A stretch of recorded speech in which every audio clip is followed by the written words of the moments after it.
20th Day of Waiting on God by Andrew Murray. Waiting on God who waits on us. And therefore will the Lord wait, that he may be gracious unto you, and therefore will he be exalted, that he may have mercy upon you. For the Lord is a God of judgment. Blessed are all they that wait for him. Isaiah chapter 30, verse 18. We must not only think of our waiting upon God, but also of what is more wonderful still, of God's waiting upon us. The vision of him waiting on us will give new impulse and inspiration to our waiting upon him. It will give an unspeakable confidence that our waiting cannot be in vain. If he waits for us, then we may be sure that we are more than welcome, that he rejoices to find those he has been seeking for.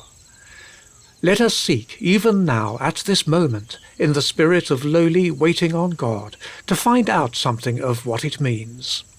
Therefore will the Lord wait, that he may be gracious unto you. We shall accept and echo back the message, Blessed are all they that wait for him. Look up and see the great God upon his throne. He is love, an unceasing and inexpressible desire to communicate his own goodness and blessedness to all his creatures. He longs and delights to bless. He has inconceivably glorious purposes concerning every one of his children by the power of his Holy Spirit to reveal in them his love and power.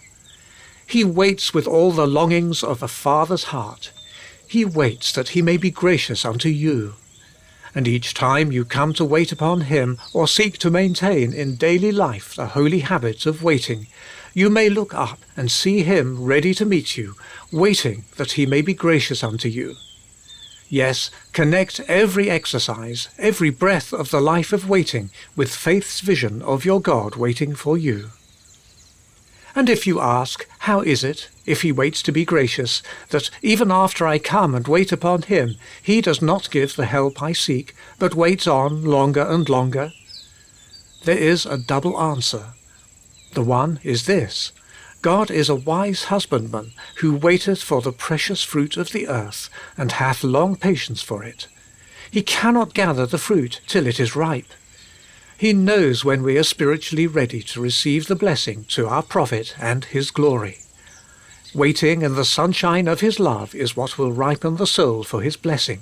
Waiting under the cloud of trial that breaks in showers of blessing is as needful.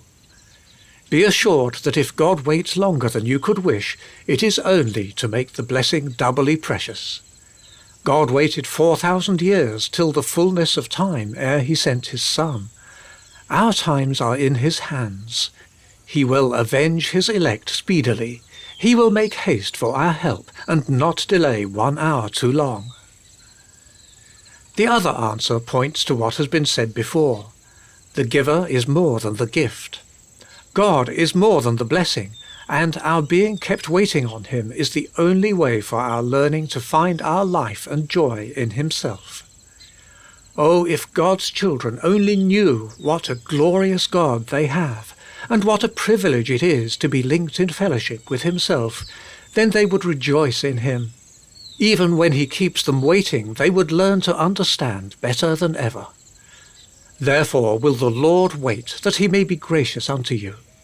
His waiting will be the highest proof of his graciousness. Blessed are all they that wait for him. Our Queen has her ladies in waiting. The position is one of subordination and service, and yet it is considered one of the highest dignity and privilege, because a wise and gracious sovereign makes them companions and friends. What a dignity and blessedness to be attendants in waiting on the everlasting God, ever on the watch for every indication of his will or favour, ever conscious of his nearness, his goodness, and his grace. The Lord is good to them that wait for him. Blessed are all they that wait for him.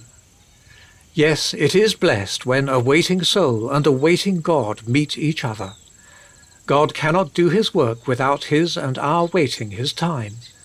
Let waiting be our work as it is his. And if his waiting be nothing but goodness and graciousness, let ours be nothing but a rejoicing in that goodness, and a confident expectancy of that grace. And let every thought of waiting become to us simply the expression of unmingled and unutterable blessedness, because it brings us to a God who waits that he may make himself known to us perfectly as the Gracious One. My soul, wait thou only upon God. End of 20th day.